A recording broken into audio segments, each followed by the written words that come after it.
we're going to touch on pig diseases. So one of the really important things is, do you have a vet that you can talk to regularly if your pigs get sick? So you can't just, if your pigs get sick, you can't just ring up a vet and say, can you give me some antibiotics over the phone, because legally a vet can't do that. You have to have some knowledge of the pigs that you're seeing and be able to diagnose what diseases they have. I've already mentioned don't buy pigs in if they have diseases, quarantining. Make sure that you look at your pigs every day. That's a requirement of the welfare code. Know what normal looks like, have a vet and have a herd health program.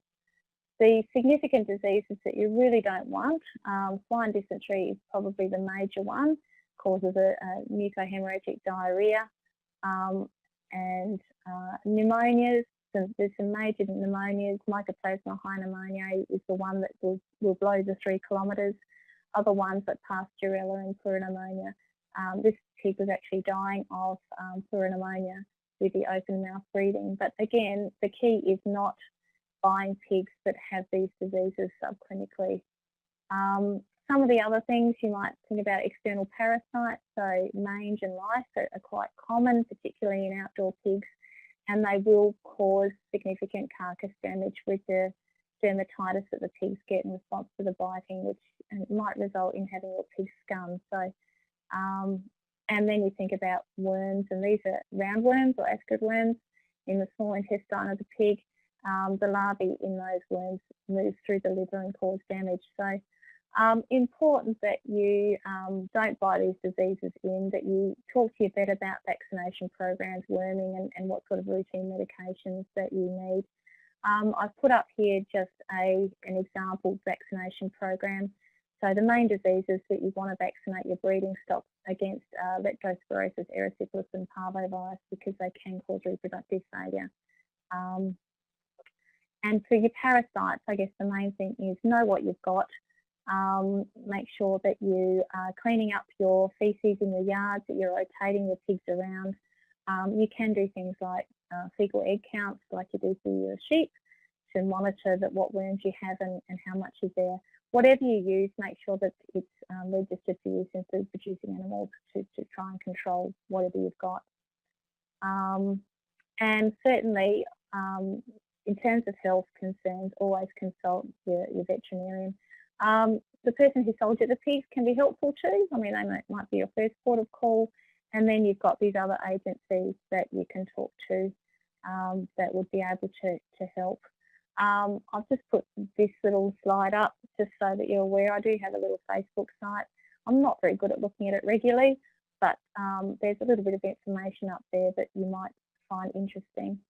And I must apologise to everyone and to poor Kimberly here that I've talked too much, and I've had to rush the last little section of the talk. So, okay, so Darren's asked a question about what age should male pigs be marked. Well, legally, you can't castrate a pig yourself over 21 days of age. I would recommend the best age to do it is around about 5 to 7 days. If you do it too little, well, then you'll upset these little pigs' spot at the milk bar, and if you do it too late, they're too big and heavy. So I say about 5 to 7 days is a good age to be castrating pigs. And other questions? Oh, Pinna is the ears. Oh, sorry, Katie's already asked about that. Signs of vitamin A deficiency, mainly nervous signs. So you will, but you can see sort of swaying of the hindquarters of the pig. And in breeding animals, you can get pigs that are born blind if the breeding stock have been vitamin A deficiency during their pregnancy. So, okay, how to replace heat lamps in outdoor shelters. Outdoor shelters, most outdoor people that have staying huts outdoors don't tend to use electrical heater lamps. Most people will just rely on having an insulated farrowing hut and having straw inside them and letting the animals sort of regulate their own little temperature, and so that you know, you don't get issues that way.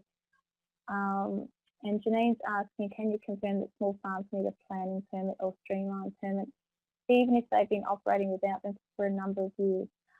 It's a good question. I think I'd be consulting my council, my own council, about that question. Certainly when I visited the Bendigo Council to ask them what their regulations were, they told me that they didn't get many requests or many questions about having pigs, but I would talk to your council just because you want to make sure that you know, if you do have complaints from the neighbours, that you're covered. Okay, so I will hand over to Kimberly.